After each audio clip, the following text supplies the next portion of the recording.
Assalamualaikum warahmatullahi wabarakatuh. Baiklah, saya Yola Yolanda akan menjelaskan pengertian kelelahan dan discovery. Yang pertama, pengertian kelelahan. Beragam macam pengertian atau istilah yang dipahami di masyarakat dan khususnya pada dunia olahraga yang berkaitan dengan pengertian kelelahan. Kelelahan bisa diartikan dengan kecapekan, kepenatan, atau kepayahan.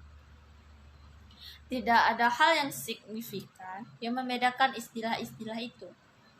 Semua istilah tersebut secara umum mengacu pada kondisi tubuh yang tidak bertenaga lagi karena aktivitas yang begitu tinggi. Selain itu, ada rasa yang tidak nyaman dan sakit ketika akan melakukan aktivitas yang berkaitan dengan otot. Dengan demikian, semua istilah tersebut sama pengertiannya. Kelelahan atau fisik ialah menurunnya kapasitas kerja atau fisik yang disebabkan oleh melakukan pekerjaan itu. Menurunnya kapasitas kerja berarti menurunnya kualitas atau kuantitas kerja atau gerak fisik itu. Bila lingkupnya dipersempit pada kualitas gerakan, maka kelelahan ditunjukkan oleh menurunnya kualitas gerak. Baiklah, Penyebab kelelahan. Penyebab kelelahan pada umumnya yang terjadi pada olahragawan ialah kepayahan karena neuromuskular junction, kepayahan mekanisme kontraksi otot, dan kepayahan susunan saraf pusat. Sedangkan kepayahan dari saraf yaitu tidak dapat mengirimkan impuls hampir tidak pernah terjadi. Oleh karenanya, tidak ada memegang peranan yang penting. Kelelahan dapat dibagi dalam dua tipe, yaitu kelelahan mental dan lelah fisik. Lelah mental biasanya disebabkan karena kerja mental sedangkan lelah fisik karena pekerjaan otot. Kelelahan juga ditimbulkan akibat dari sistem metabolisme energi dalam tubuh. Dengan terjadinya penumpukan asam laknat di dalam otot akan mengganggu mekanisme sel otot. Baiklah, di sini pengertian dari recovery, pemulihan aktif, mengacu pada pemulihan dari latihan menggunakan intensitas kegiatan rendah dengan tujuan untuk pemulihan. Pemulihan aktif membantu membersihkan otot-otot dari asam laktat yang menyebabkan rasa sakit dan kelelahan. Kebanyakan atlet, khususnya atlet profesional, melakukan kewajiban berlatih setidaknya 2 kali sehari. Latihan rutin itu membawanya berada dalam tekanan, baik fisiologis maupun psikologis. Ternyata ada faktor lain di luar latihan dan pertandingan yang mempengaruhi performa atlet. Untuk mengatasinya, atlet harus mengatur keseimbangan antara latihan, social life, dan pemulihan. Dalam latihan, apalagi turnamen, faktor pemulihan ini memegang peranan yang sangat penting. Baiklah, selanjutnya fungsi dari recovery. Ketika kita melakukan program latihan fisik yang berat, hal yang perlu diperhatikan selain terus-menerus mengenjot latihan fisik adalah fase recovery atau istirahat bagi atlet.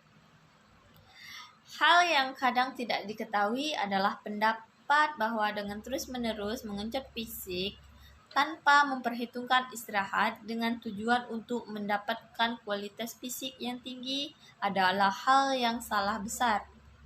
Tubuh manusia itu memiliki batas kemampuan maksimal dan membutuhkan waktu beristirahat.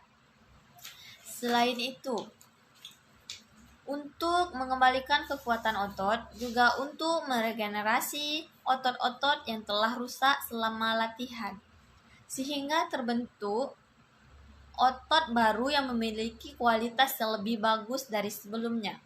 Berlatih merupakan kewajiban bagi seorang setidaknya 2 kali sehari, dan begitu juga bagi orang-orang yang baru memulai. Rutinitas ini berdampak kepada atlet baik fisiologis maupun psikologisnya. Selanjutnya, teknik-teknik recovery. Mesek adalah manipulasi sistematis dari jaringan tubuh yang lembut dan memberikan kemudahan dalam menghilangkan racun sisa metabolisme dan sampah yang tersisa akibat kerusakan jaringan. Heat atau recovery, sauna memberikan efek pada sistem saraf dan endokrin, serta memberi pengaruh pada organ dengan jaringan otot lokal. Cold and cryotherapy adalah teknik di mana peredaman air dingin atau mandi es digunakan untuk mengobati trauma akut dan teknik pemulihan. Selanjutnya, jenis-jenis recovery. Yang pertama, pemulihan cadangan energi.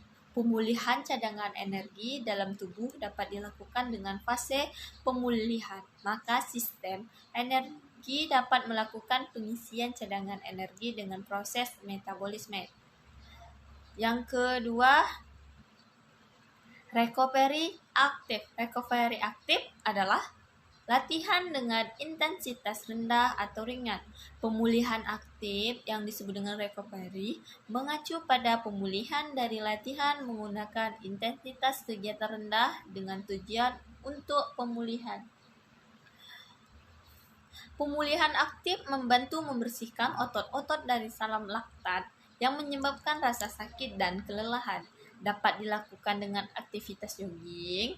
Pemulihan dapat membantu rasa nyeri otot dapat menghilang lebih cepat, membantu otot memperbaiki jaringan yang rusak, meningkatkan pemulihan psikologis atau mental, meningkatkan relaksasi mental dan fisik.